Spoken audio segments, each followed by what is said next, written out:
অনেকেই বলে আমরা মহান রবের নিকট দোয়া করি, অথচ দোয়ার কোনো ফলাফল পাই না। মানুষ বলে আল্লাহ কি আমার কথা শুনছেন না? নাউজুবিল্লাহ। অথচ আল্লাহ বলেন উদউনি আস্তাজিব লাকুম, বান্দা তুমি আমাকে ডাকো, আমি তোমার ডাকে সাড়া দিব।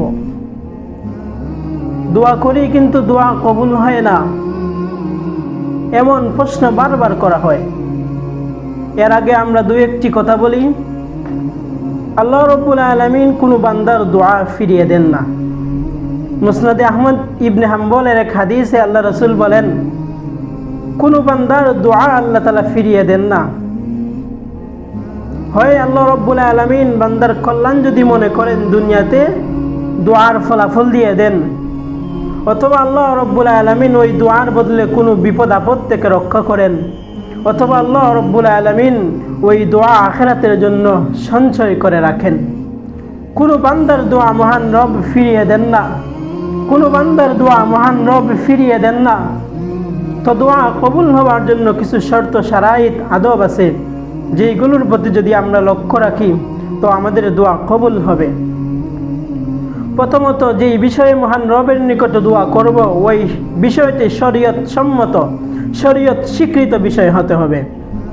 শরীয়তে যেই জিনিস হারাম করেছে ওই জিনিসের দোয়া করা যাবে না। যেমন আমরা মহান রবের নিকট দোয়া করতে পারি, আল্লাহ আমাদের ইলমের মধ্যে বরকত দান করুন, আমাদের রুজি রোজগারে বরকত দান করুন, আমাদের নামাজে খুশু খুজু লাগিয়ে দিন, এমন দোয়া করতে পারি।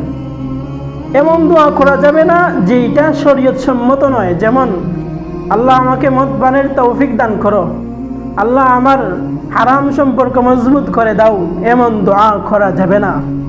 তো প্রথম শর্ত হলো দোয়া কবুলের আমার দোয়াটা শরীয়ত সম্মত, শরীয়ত স্বীকৃত বিষয় হতে হবে। দ্বিতীয়ত, আমার খানা হালাল হতে হবে, আমার পোশাক হালাল হতে হবে, আমার পানীয় হালাল হতে হবে।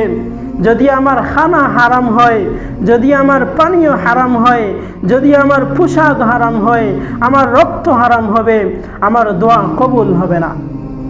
এক হাদিসে আল্লাহ রাসূল বলেন, এক ব্যক্তি তার মাথার চুল এলোমেলো মুসাফির অবস্থায় মহান রবের নিকট দু হাত তুলে দোয়া করতেছে, অথচ ওই ব্যক্তির খাবার হারাম ছিল, ওই ব্যক্তির পানীয় হারাম ছিল, ওই ব্যক্তির পোশাক হারাম ছিল। আল্লাহ রাসূল বলেন, ওই ব্যক্তির দোয়া কেমন করে মহান রবের নিকট কবুল হবে? দোয়া কবুলের জন্য গুরুত্বপূর্ণ শর্ত হলো খাবার হালাল হতে হবে, পানীয় হালাল হতে হবে, পোশাক হালাল হতে হবে। আল্লাহ রাব্বুল আলামিনের নিকট দোয়া কবুল হওয়ার জন্য কিছু আদব আছে। এর মধ্যে গুরুত্বপূর্ণ একটা আদব হলো দোয়ার শুরুতে মহান রবের প্রশংসা এবং মুহাম্মদুর রাসূলুল্লাহ সাল্লাল্লাহু আলাইহি ওয়াসাল্লামের উপর দুরূদ পাঠ করতে হবে। এক হাদিসে আল্লাহ রাসূল বলেন, যেই দোয়ার মধ্যে রাসূলের উপর দুরূদ শরীফ পাঠ করা হয় না ওই দোয়া আসমানেই উঠে না, নিচে ঘোরাফেরা করতে থাকে। দোয়া কবুলের একটা আদব হলো দোয়ার শুরুতে মহান রবের প্রশংসা, দোয়ার শুরুতে রাসূল সাল্লাল্লাহু আলাইহি ওয়াসাল্লামের উপর দুরূদ শরীফ পাঠ করতে হবে এবং দোয়ার শেষেও আল্লাহ তাআলার প্রশংসা, রাসূলুল্লাহ সাল্লাল্লাহু আলাইহি ওয়াসাল্লামের উপর দুরূদ পাঠ করতে হবে। আল্লাহ রাব্বুল আলামিন আমাদের দোয়া কবুল করবেন যদি আমরা তাড়াহুড়া না করি। একটা দোয়া করার পর বান্দা যদি বলে আল্লাহ আমার দোয়া কবুল করেন না কেন, কবুল করেন না কেন, অথচ হাদিসের মধ্যে রাসূল বলেন দোয়া করার পর তাড়াহুড়া করা যাবে না। আল্লাহ রাব্বুল আলামিন অবশ্যই অবশ্যই এর ফলাফল তোমাকে দুনিয়াতে দিবেন, না হয় আখিরাতের জন্য সঞ্চয় করে রাখবেন, না হয় আল্লাহ রাব্বুল আলামিন তোমার দোয়ার মাধ্যমে তোমার উপর বিপদ আপদ থাকলে সেই বিপদ আপদ সরিয়ে দিবেন। তো দোস্ত বুজুর্গ, আল্লাহ রাব্বুল আলামিন আমাদের সবাইকে হালাল খাবার খেয়ে, হালাল পানীয় পান করে, হালাল পোশাকে, হালাল রক্ত দিয়ে মহান রবের নিকট দোয়া করব।